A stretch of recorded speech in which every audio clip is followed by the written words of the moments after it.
اعوذ باللہ من الشیطان الرجیم، بسم اللہ الرحمن الرحیم۔ درwaish و مزمل کے ناظرین کو السلام علیکم۔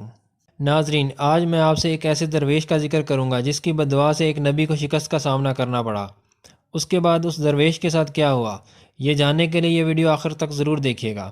مگر اس سے پہلے اگر آپ نے درwaish و مزمل کو سبسکرائب نہیں کیا تو کر لیجئے اور گھنٹی کے آپشن کو ضرور دبائیے گا تاکہ ہماری ہر آنے والی نئی ویڈیو آپ تک بر وقت پہنچ سکے۔ دوستو، حضرت موسیٰ علیہ السلام کے بعد بنی اسرائیل میں ایک پیغمبر حضرت یوشع علیہ السلام گزرے ہیں، جو کہ حضرت موسیٰ علیہ السلام کے بھانجے تھے۔ اللہ تعالیٰ نے حضرت یوشع علیہ السلام کو حکم دیا کہ ملک شام کا فتح کرنے کے بعد تم سب لوگ مصر میں جا کر رہو۔ حضرت یوشع علیہ السلام بنی اسرائیل کے ساتھ ملک شام چلے گئے۔ حضرت یوشع علیہ السلام نے ملک شام کے اکثر شہر فتح کرنے کے بعد پائے تخت کا محاصرہ کیا، جہاں کافروں کو شکست کا سامنا کرنا پڑا۔ انہوں نے شکست کھانے کے بعد وہاں موجود اللہ کے نیک بندے بلعم ابن باور کے پاس جا کر دعا کی درخواست کی کہ آپ اللہ کی بارگاہ میں درخواست کریں کہ بنی اسرائیل کو شکست ہو۔ یہ سن کر ابن باور نے کہا، یوشع اللہ تعالیٰ کے پیغمبر ہیں اور میں ان کو بددعا نہیں دے سکتا، تمہارے لیے بہتر یہی ہے کہ تم موسیٰ علیہ السلام کا دین قبول کر لو، مگر انہوں نے انکار کر دیا۔ ایک روایت میں ہے کہ ابن باور کی بیوی بہت خوبصورت تھی اور وہ اس کے عشق میں گرفتار تھا۔ بادشاہ نے اس کو روپے پیسے کی لالچ دے کر اپنے شوہر سے سفارش کا بولا۔ ابن باور نے اپنی عورت کے ہاتھوں مجبور ہو کر بادشاہ کو ایک مشورہ دیا کہ وہ بنی اسرائیل کے لشکر میں خوبصورت عورتیں بھیجیں جو ان کو گناہ کی ترغیب دیں، اس طرح وہ لوگ اللہ کی ناراضی کا باعث بن کر شکست کھا جائیں گے۔ مگر اللہ تعالیٰ کے فضل و کرم سے وہ لوگ ان عورتوں کے مکر و فریب سے بچ گئے۔ یہ دیکھ کر ابن باور کی عورت نے کہا، تم حضرت یوشع علیہ السلام کو بددعا دو یا مجھے طلاق دے دو۔ مجبور ہو کر اس نے حضرت یوشع علیہ السلام کو بددعا دی۔ اس بددعا کی وجہ سے اس دن بنی اسرائیل کو شکست ہوئی۔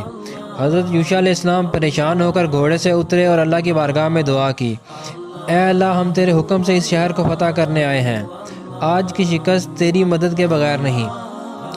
غیب سے آواز آئی، اے یوشع، اس شہر میں میرا ایک نیک بندہ رہتا ہے جس کے پاس اسم اعظم ہے، اس کو پڑھ کر اس نے مجھ سے دعا کی، اسی وجہ سے آج تمہیں شکست ہوئی ہے۔ حضرت یوشع علیہ السلام نے سر سجدے میں رکھ کر اللہ تعالیٰ سے دعا کی، یا الہی، تو اس کا مرتبہ اور بزرگی چھین لے۔ اس کے بعد یوشع بن نون نے ایک ہی حملے میں وہ شہر فتح کر لیا۔ اس کے بعد ابن باور نے آ کر تعظیم و تکریم کے ساتھ حضرت یوشع بن نون کو سلام کیا۔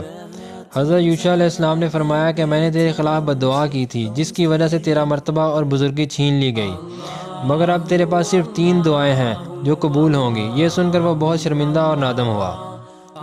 جب اس کی بیوی کو پتہ چلا تو وہ بولی، ایک دعا تم میرے لیے کرو اور 2 دعائیں تم اپنے لیے رکھ لو۔ ابن باور بولا کہ 3 دعائیں میں نے اپنے لیے رکھی ہیں تاکہ قیامت کے دن دوزخ سے نجات حاصل کروں، مگر بیوی کے مجبور کرنے پر ایک دعا اس کے لیے مانگی۔